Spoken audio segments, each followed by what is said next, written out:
Herðu, ég er fæddur 1943 og ég misti móður mína 1948 og pabbi minn var bóndi. Það var nú bara þannig. Þá ertu 5 ára gamall. Já, Áttu ykkur minningar á móðuðinni? nei, ég man aldrei eftir henni uppréttri. Hún fékk lömmunaveikina og... Já. Þannig að þú byrði ekki af neinu minningum af henni? Nei, En voru til ljósmyndir af henni? nei, ein mynd. Og varðveittist hún? Já, Þannig að þú veist svona, já. En leiðilegt að heyra að þú var mist móðina svona ungur. já, þetta gerist.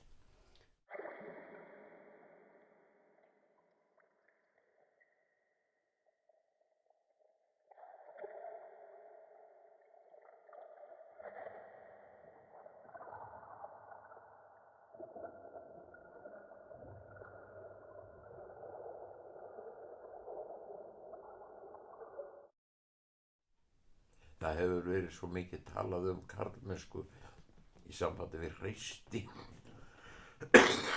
og nánast eingöngum þannig, en karlmennskveggin náttúrulega birtist í öðrum myndum líka, bara að karlmennska að vera þolinmóður, tillitssamur, ekki síður. Já. Það var kannski litið á það hérna í gamla daga. Þá væru menn algjörðu raumingjar ef menn sýndu ómikla samúð, ómikla, já, þú skilur hvað ég meina. Við búum í allt öðrum heimi í dag heldur en bara þegar ég var barn.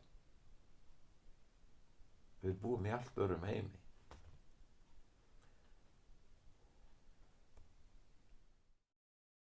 Við mótuðumst svo mikið af lífsbaráttunni og náttúrunni.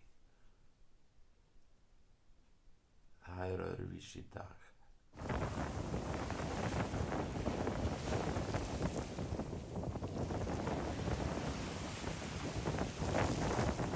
Ég var hneigðist mjög til, strax sem krakki, til veiða. Ef maður bara átti séns á því að komast á sjó með einhverjum, þá gerði maður það. Og varstu spenntur þegar manstu eftir fyrsta hákarl á túrnum? Já, ég man það. Fyrsti róðurinn þar sem við fengum hákarl, við vorum nú bara á 2,5 tonna trillu, bara mjög litlum bát, sko.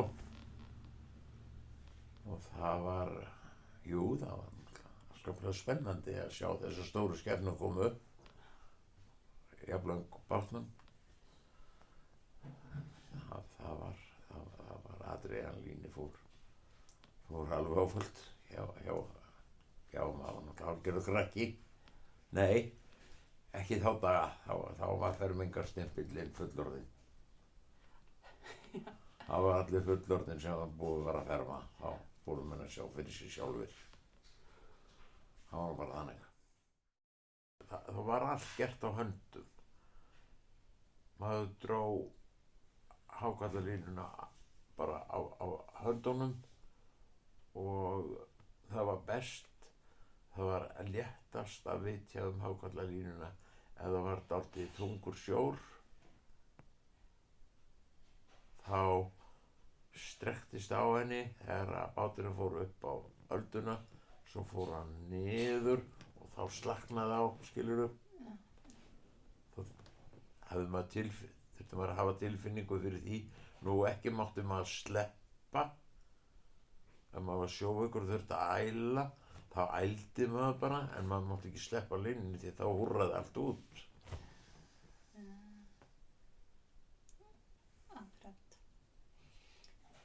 Þannig já, þannig að þarna var erfiðið sem var náttúrulega mótaði mann og gerði menn sterkari.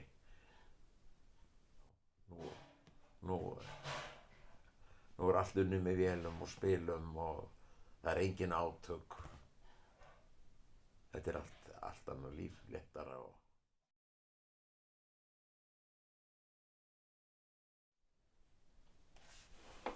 Við leggjum hákarlalínu og hérna við förum svo og vitjum svona eftir 2-3 daga. Svo fer það náttúrulega eftir veðri, stundum liggur hún lengur. Ef að hákarl hefur tekið vel, ef hann hefur gleypt bautuna eða öngulinn og ekki flækt sig á öðru leyti í línunni, þá er þetta mjög auðvelt. En það getur verið mjög erfitt ef hann er búinn að kannski að margvefja línunni utan sig, skilurðu, þá getur verið djöfulegt að greiða hana af. Hefurðu lent í háska við hákarlaveiðar? Nei. Hefurðu lent í beinum átökum við hákarlaveiðar? Já, eins og ég sagði þér áðan, þá er það náttúrulega oft átök við að greiða línuna utan af honum.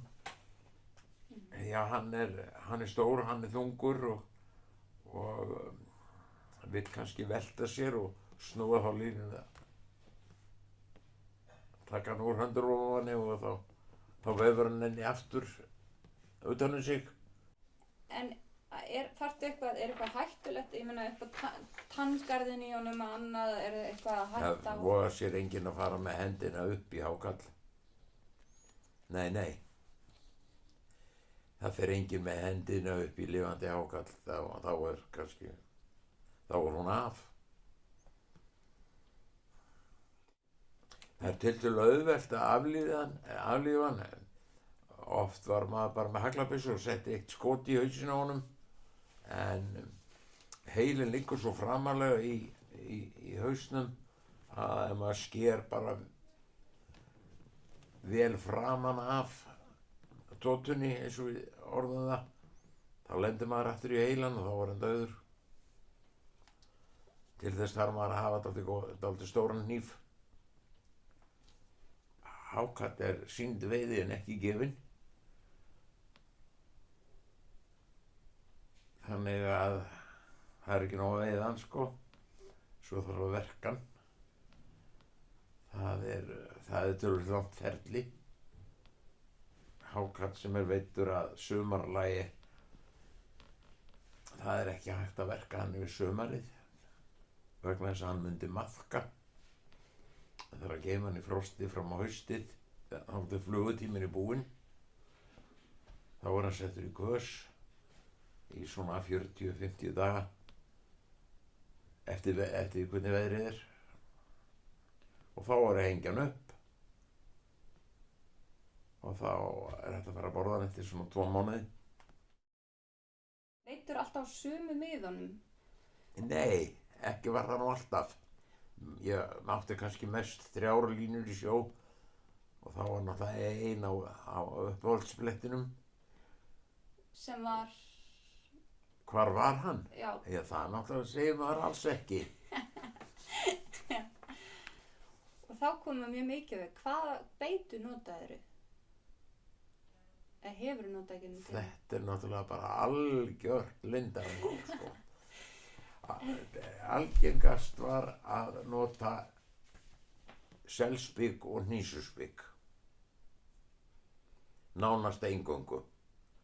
Og maður fékk alltaf svolítið af seli í grástæpunetin og þá geymdi maður hann í hákarlabitu og sama með hnísu. Það var algengasta beitan. Það var selspik og hnísuspik. En hvað finnst þér að eins og gerðu hér áður fyrir og kannski þegar þú varst ungur að voru að láta kjöti úlna áður en þeir notu það sem beitu? Ég veit það ekki, en fyrstu árin sem ég kom nálægt hákarlaveiðum og með öðrum, þá var nú verið að beita úlnum sel, úlnum skepnum. Ég held að þetta hafi nú kannski orðið til bara af aðstöðuleysi í gamla daga.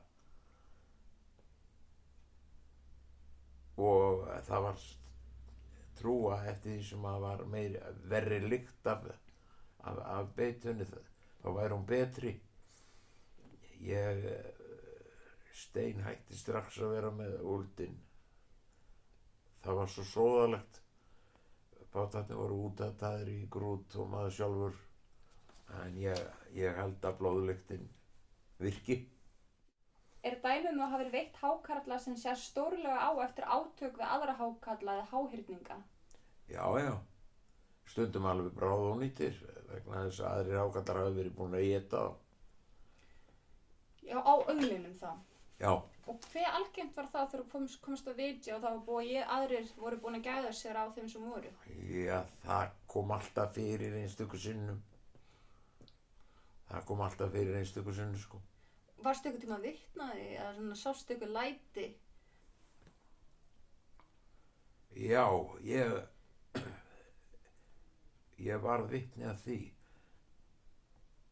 oftar en einu sinni að maður sá hákarl koma á eftir svona étnum hákarli, maður bara rétt sá hann í sjónhendingu en engin lætinni, hann var þarna, fylgdi ræginu upp.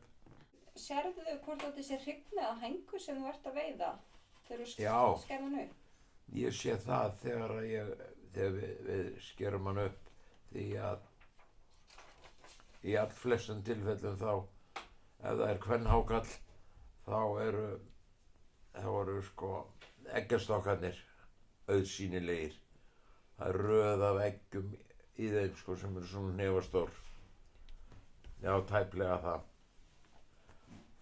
Og hefur einhvern tímann verið hefur þegar þú opnar hákarlinn hafa einhvern tímann verið lifandi ungviði á mismunandi stigum? Aldrei.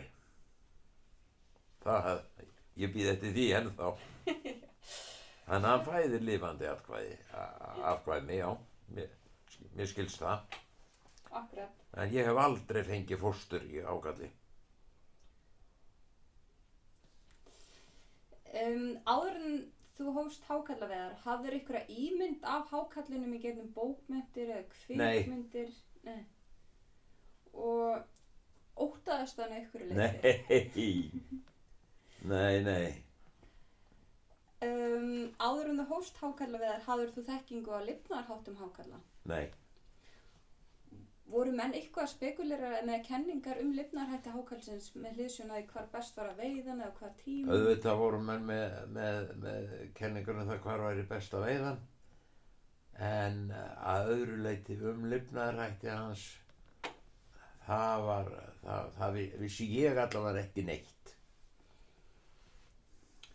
Og fannst þér vera svona almenn forvitni eða hjá sjómennum lifnaðarhætti? Nei, ekki held ég það. Nei. Ekki held ég það og það er margt sem að við vitum ekki.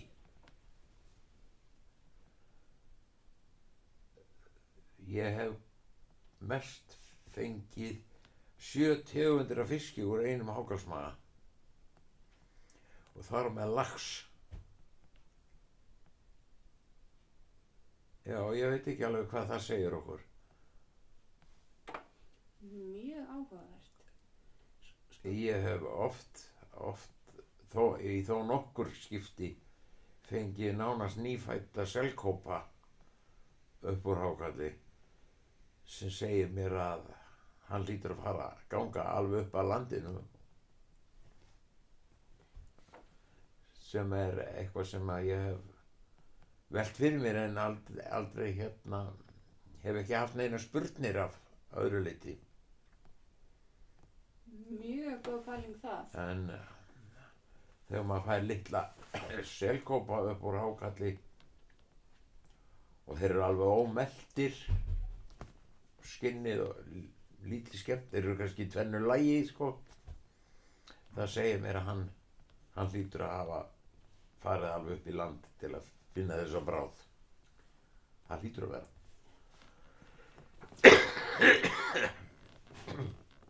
Þannig að þegar hann hefur sem sagt, í rauninni, hann hefur drepið þá, hann sem sagt, þetta er ekki hræ eða... Það vil ég meina. Já, akkurat. Það vil ég meina því að þetta væri hræ þá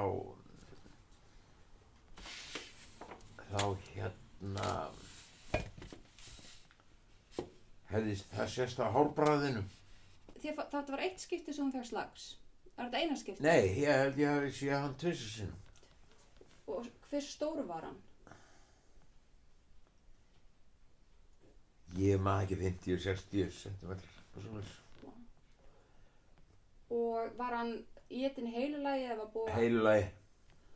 Hvað var svona algengasta sem...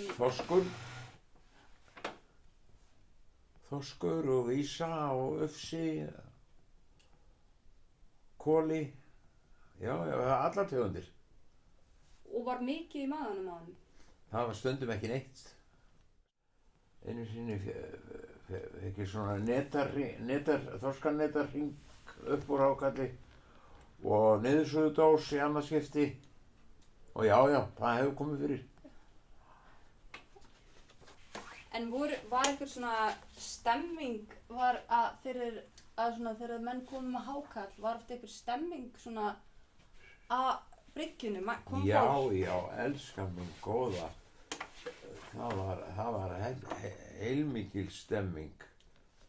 Við vorum náttúrulega bara, þegar maður var krakki sko, þegar maður sá bátanum vera að koma með hákarl, þá sá maður það hvað þeir skiluðu sér vel áfram, hvort þeir væri með hákarl. Kannski fóru þeir löturækt, þá hafði maður von með að vera með 2 og svona, já, það var fylgst með þessu og þetta var heilmikil stemming. Og ég man einu sinni eftir því að þá komum við með 7 hákarla í einu. Og þá var gefið frí í skólanum og allir krakkarnir komu niður á bryggjum. Það var heilmikil stemming. Það var bara gaman. Og hvernig ertu með eitthvað tengsl við hákarlinn? Er eitthvað tilfinningatengsl þegar hann er svo stór? Þannig ég spekulera, kannski ertu með önnur tengsl að hann til dæmis sem þorsk eða eitthvað svona? Nei. Nei. Það held ég alls ekki. Það eru tengsl við sjóinn sem að ég held að við getum ekki lýst. Já, ég held að það sé eitthvað. Við berum kannski meiri virðingu fyrir sjónum eftir því sem menn hafa verið á minni bátum. Þetta er náttúrulega, hafið er ógn í sinni verstu mynd. Það er full ástæða að bera virðingu og lotningu fyrir hafinu, já. Við erum voðalega litlir gagnvart því.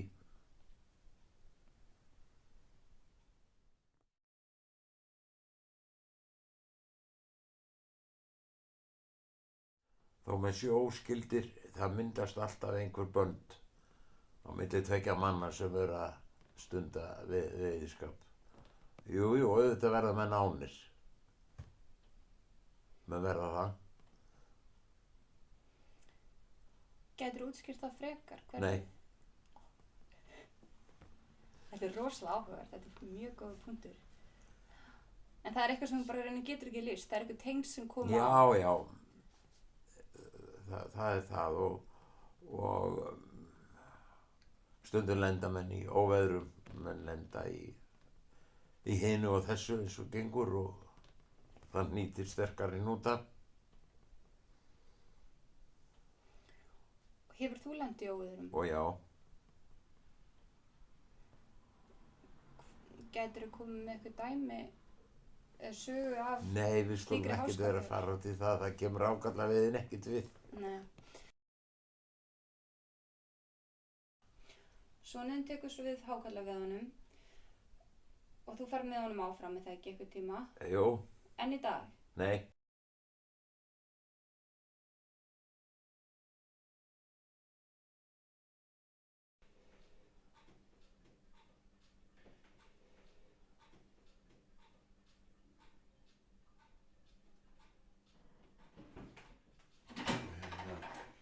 En þegar, Viltu meira kaffi? nei, það er ennþá með. En þegar þú leggur beituna, ég glemdi að spyrja líka pappa, en hvað leggja hana langt frá botni eða yfirborði?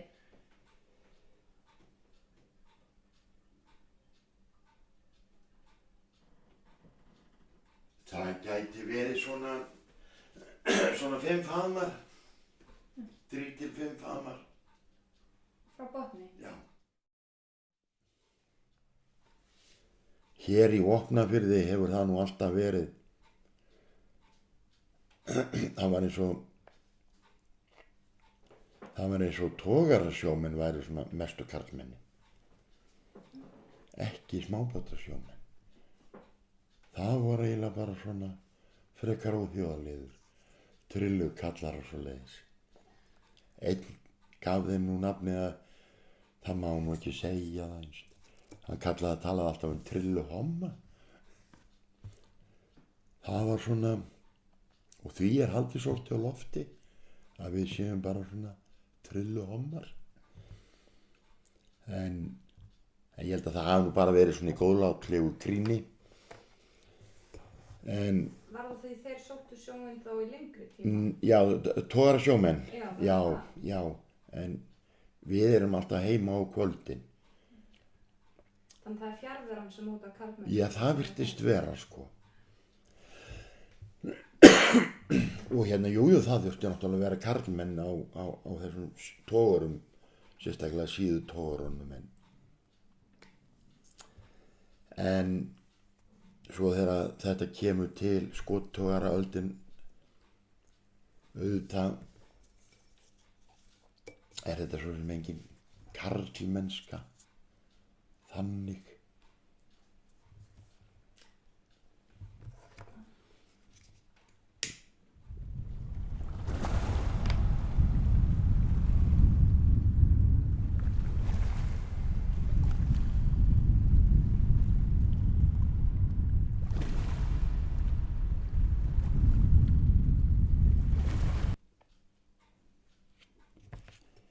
Ef að hákarlinn, ef að krókurinn festist bara í eins og maður segir munnviki á hákarli, hann ekki að flækja sig í línunni,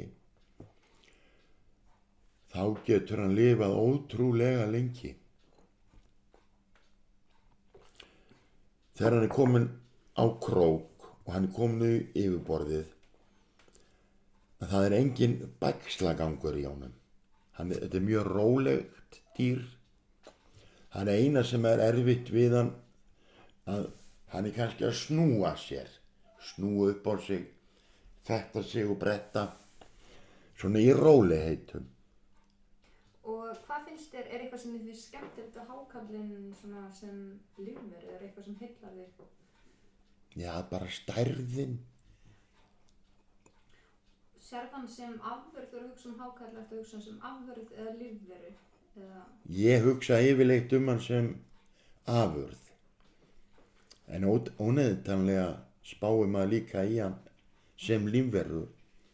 Af því að, sko, þegar maður að meðhöndla hákarl á línu, þegar hann kominn á krók, þá þessi skepna mjög róleg. En svo maður komið með hann upp á bryggju og farin að gera að honum og maga innihaldi kemur í ljós. Þá náttúrulega hugsa maður jú, hann getur verið skratti snöggur ef hann grásleppu, hann laxi, hann sel. Hann kannski hefur betur í viðureign við háhyrning eða öfrung. Þegar nú hugmynd okkar háhyrninga, það hraði, það afl, tignarlegur hvalur, en hákarl bara hákarl. Það bara svona eins og annað flokks, en hann er örugglega í eðli sínu mjög lunginn í veiði og hann getur verið snarpur og snöggur þrátt fyrir að hann sé svona bugaður þegar hann er kominn á krókinn, eins og maður segir. En þá er hann í eðli sínu ábyggilega mjög lunginn í veiðum. Það er ekkert svona eitthvað ákveðið maks sem þú mátt veiða. Nei, Það er bara frjáls. þetta eru algjörlega frjálsar veiðar. Sko, hákarlinn er ekki kvóta. Það er ekki gefið út veiðileyfi á hákarl.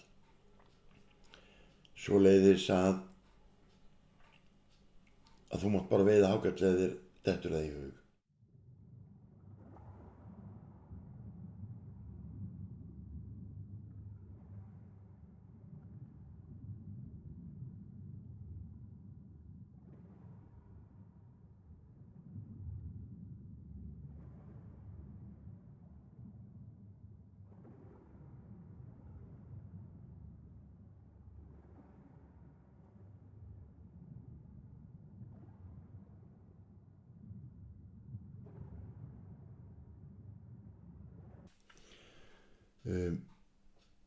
Þegar maður er með hákarl á krók sem er lifandi, þá þarf maður að bera dálítna virðingu fyrir honum. Það er ekki sama hvernig og hvar þú snertir hann. Þú ert ekkert að sækja krókinn upp í hann og passar því á því að við erum ekkert með hendurnar þar nálægt, af því við vitum að hann er lifandi og tennurnar á honum eru eins og klippur. Svoleiðis að, já, maður ber svolítna virðingu fyrir honum.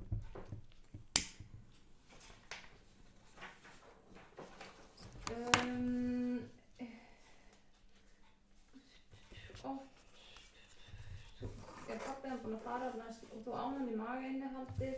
Hann talaði ekki hann hefði séð lifandi ungviði og pabbi hann taldi að það væri kannski fleiri hrygnur en hængar. Hann var að fæla í ekkjarstokkunum. Hvað heldur þú? Ég held nefnilega að hann hafi dálítið nokkuð til síns máls. Það leynir sér ekkert sko þegar maður er að skera hann hvort það er karl eða hvenna á karl. Það er ekki stokkanir. Og ég heyrði nú talað að sem sagt kvenhákarl verkaðist síður en þessi hákarl sem við höfum verið að veiða núna hefur að mestu leyti verið hrygnur. Og ef maður er kannski með 2-3 hákarla þá er maður ekkert að spá í því. Þá er maður bara, þetta er bara eitthvað eins og verk sem maður gengur í að það er að klára það.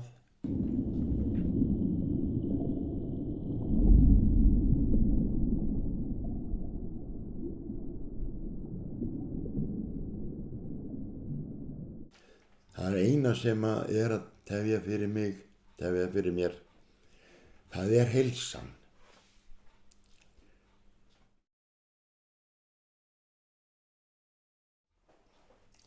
Bara af því að ég var svo hætt komin í þessu slysi að þá er ég bara svo ánægður með lífið.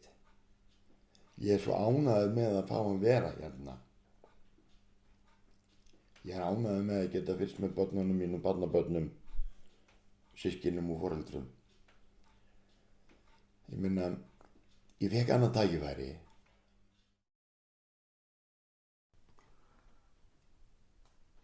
Ég fór einu sinni með Línu út á svokallaðan vopnabanka. Þá hafði Björgvin farið með mér að veitjum hákarlinu margoft og aldrei fengið hákarl. Við fórum eftir kvöldmat og ætluðum að vera konu heim miðnætti. Við fengum 4 risastóra hákarla og við vorum ekki konur fyrir held í 4 morguninn. Það var mjög spennandi það var mjög gaman. Það var veðrið eins gott eins og það gat verið, spegilsléttur sjór.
Það líka kringum 1970 og 73.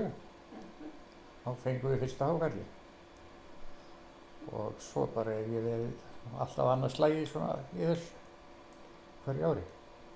Og hvað veldur því að ertu stundum hákarla eða einhverju marki? Það er bara, þetta er ekki einhverju marki, þetta er bara með. Já. Já, þegar vorum á grásleppu þá lögðum við hákarlalínur sko. Þegar við vorum búin að fá beitu og svoleiðis. Nei, takk.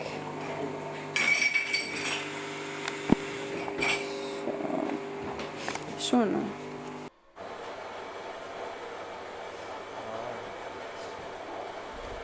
Ég spekulega bara, ef þú getur sagt mér bara, svo ég stilli hljóðið bara upp á hvar við erum stödd og... Við erum stödd Siglufirði.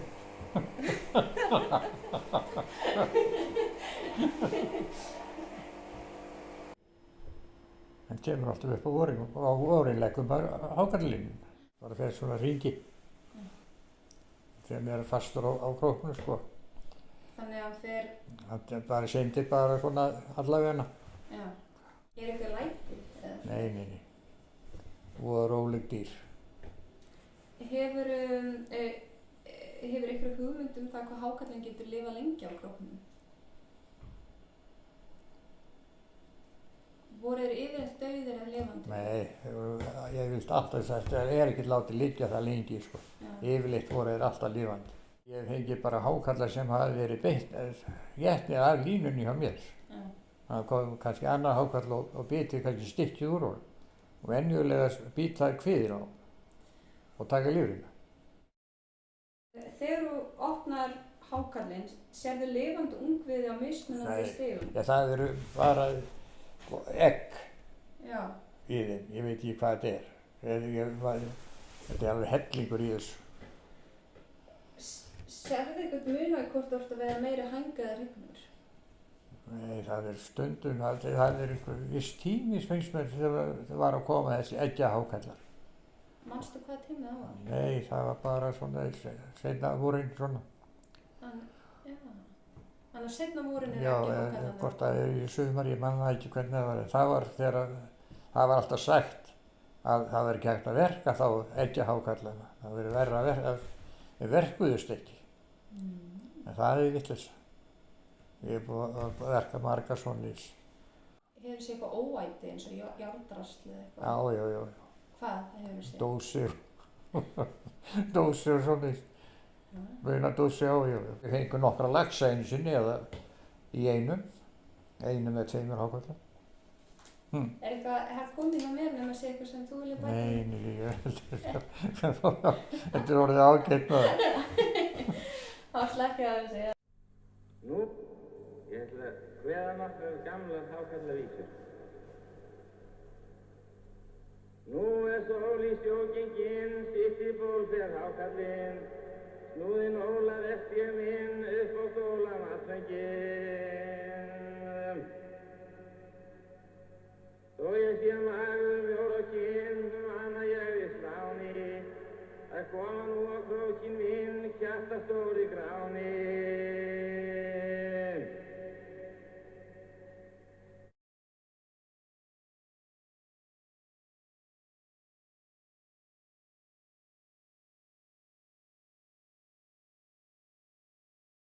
Ég Grímkingur ættaður, hreinrættaður.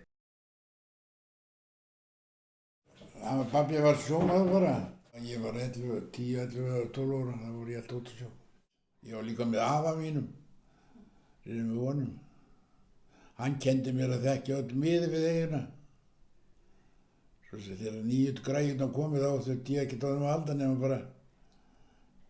Ég vissi þetta alveg på hár, það var gott að miða við eigina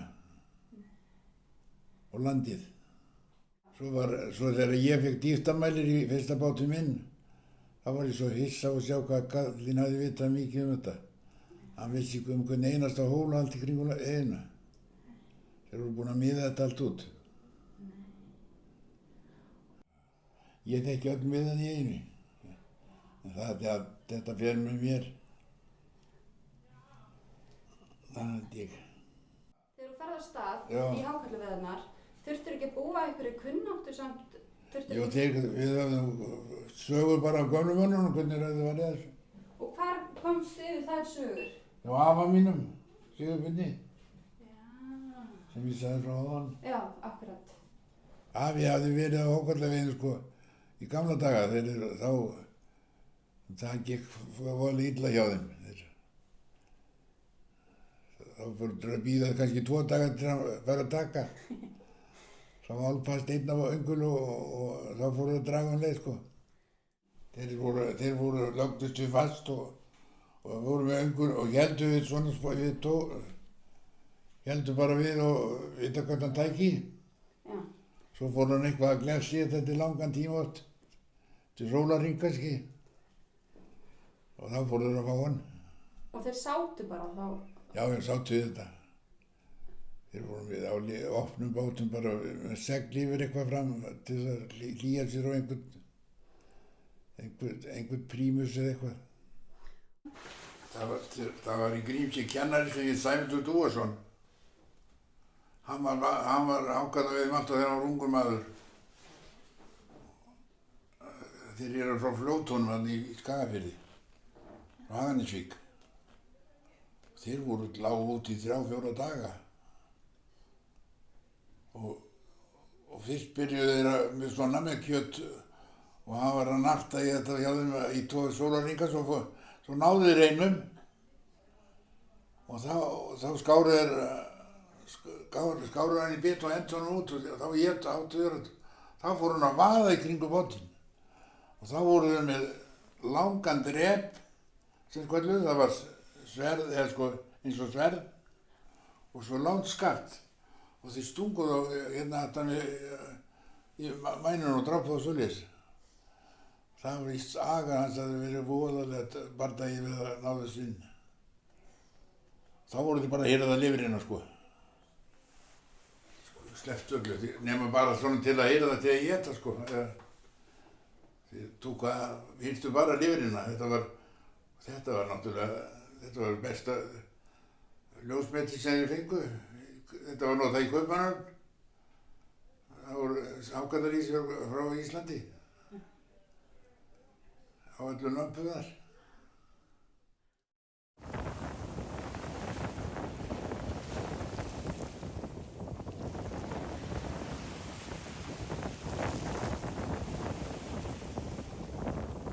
Það var mikið harðara. Fórust margir á kollabát.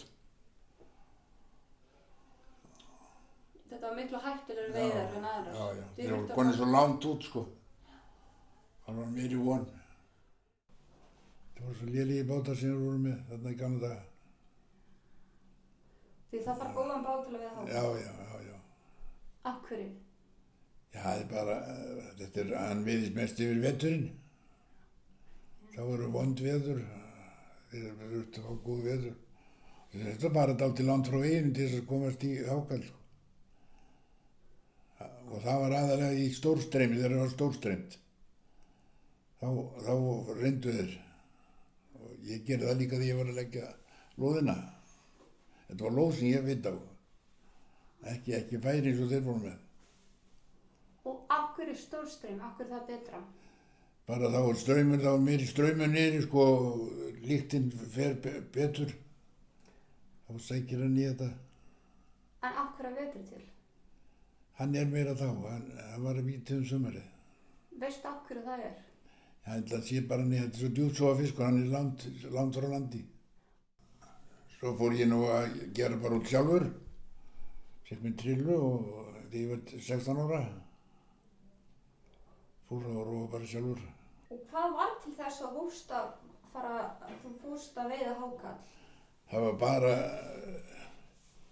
einlega bara grín. Við ætlum bara að fá okkur í hákarl á þorrablót og eitthvað og svo fórum við að selja þetta til víða í land á þorrablót. Verkum þetta sjálfur.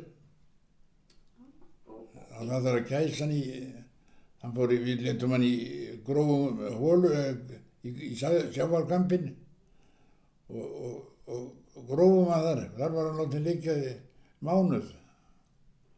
Það var sagt að vera svo mikið, eitthvað hvað man ekki hvað það heitir. Hvað er það? Ég man það ekki. Það var eitthvað sem var í kjötinu af honum sem var að pressa úr því. Ammoníakið? Já, ammoníak. Svo var hann hengdur upp. Eftir mánuð kannski og þar var hann látið hanga alveg til fram á vetur, þetta var á vorin. Og hvaða beitu notuðu þið? Við notuðum mest sel og nísu ef við náðum í það. Þetta er roða gráðugur fiskur, hann étur allt þegar hann er komin í stöð sko. Og einu sinni þá skaut ég þetta fyrstskipti þá skuti 2 nísur og beitti þeim og fengum 3 strax nóttina, eftir nóttina. Og einn var, þeir voru búin að éta helminginn af öðrum, eða svona éta svona skáp inn í hann. Það er helst að vitjum þetta á hverjum degi, sko. Ekki láta það liggja, þá var ég að éta það sjálfan sig. Þetta er fiskur sem ekki getur verið kjör, hann er ekki með neitt sundmaga. Hann syndir, hann þarf alltaf að vera á hreyfingu. Þeir eru venjulega á dauðir eða voðalega rólegir. Hreyfa sér lítið þegar þeir konur upp. Og þeir dansaðir. Þá setjum við bara lykki á sporðin á þeim og nýtum það svo aftan í og drögum það í land. Þú veist svo stóran að við gáttum ekki dregið hann á einu traktor, við erum að fá 2 traktora til að draga hann. Og það settist strákur ofan og hann var með fæturnir úr svona land frá hann satt ofan á hann er satt verið 2 tonn eða meira. Það voru 2 tunnur af lifur í honum.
En maður byrjar nú bara á því að skjóta hann. Það er alltaf með byssu borð og hvernig byssu ertu með? það er bara haglabyssan nr. 12. Og við það að setja skot í hausina þá hættir að snúast. Eru þér samt sem áður eftir að búin að skjóta og eru þér ennþá að sprikla? Nei, ekki sítra hann í hausina, þá hætta þeir. Alveg? Já. Engi kippir? Nei. Það er alltaf þessi vindingur, kreppa sig og svona snúningur. Getur Fyrir við það en maður er á svona smábát, þá kemur upp að skjóta hann strax bara. Þá hættir hann að snúast. Ég hef bara veitt hákarl hérna á Skjálfanda. Hann lagði flest ár. Ég veit mitt bara á línu. Línu sem maður leggur nokkra króka. Lagt 10-12 króka. Það er ekki vandið að veiða hákarlinn því. Þetta er skjálfna sem að hreyfi sér lítið. Það er svona bara vindurinn, hún veist ekki hrökkva við neitt. Ekki þessi hákarl, en auðvitað með beinhákarl og kemur við hann, þá gjör hann snöggt viðbragð.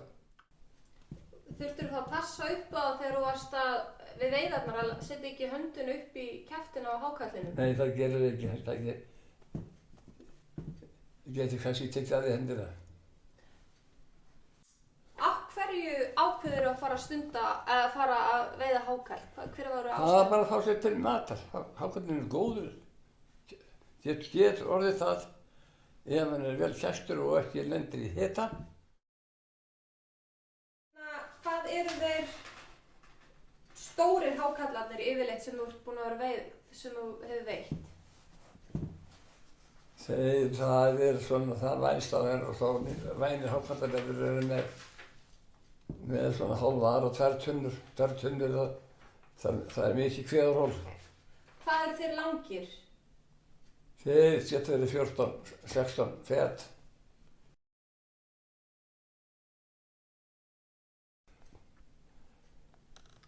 Upplifir ykkur að samkennd með hákarlinum sem lífveru? Nei.